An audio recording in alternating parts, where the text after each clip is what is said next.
What's going on, guys? So we're starting this chest workout with some flat dumbbell presses. Here I'm doing the 90s and I build up to a working set of 3 sets of 5 reps. You want this weight to be a weight you hit failure with on 5 reps. Building up to it, I do about 3 warm-up sets of about 8 to 12 reps. Nothing super intensive, just to kind of get blood flowing into the muscle. During the movement, you want to think about keeping your shoulder blades squeezed together and pressed down. You want your feet directly under your knees to give you a good drive, and you're going to have a slight arch in your back. And while you're pressing, you want to think about keeping your chest filled up and keeping the pressure on your chest, not your shoulders. Coming into our next movement, we're going to have an incline chest press plate-loaded machine. This is one of my favorite machines for the incline chest press. I get a really good feel in my upper chest as we're doing it. Here, we do about 4 sets of 8 to 12 reps, the last set being a drop set. On this one, you want to think about the same thing. You want to keep your shoulder blades squeezed back and down to keep the emphasis on your chest and off of your shoulders. I like to grab onto the handles and keep my hands and my elbows even with each other during the movement.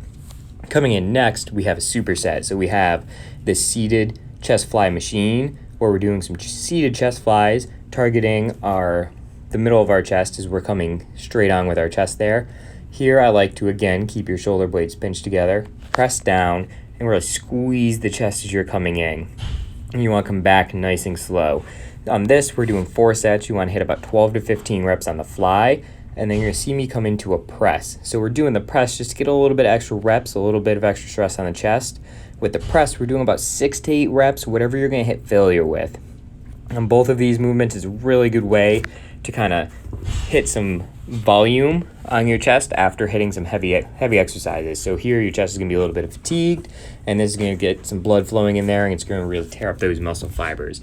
This is a great exercise to either finish your workout on or do right after hitting some heavy movements. After this movement, we're going to come into our last superset of the workout, and we're going to be doing this dip machine. And on this one, I'm trying to target my lower chest a little bit more. So you can see I'm leaning forward off of the pad. You want to try and keep your chin to your chest and think about keeping those shoulder blades squeezed back.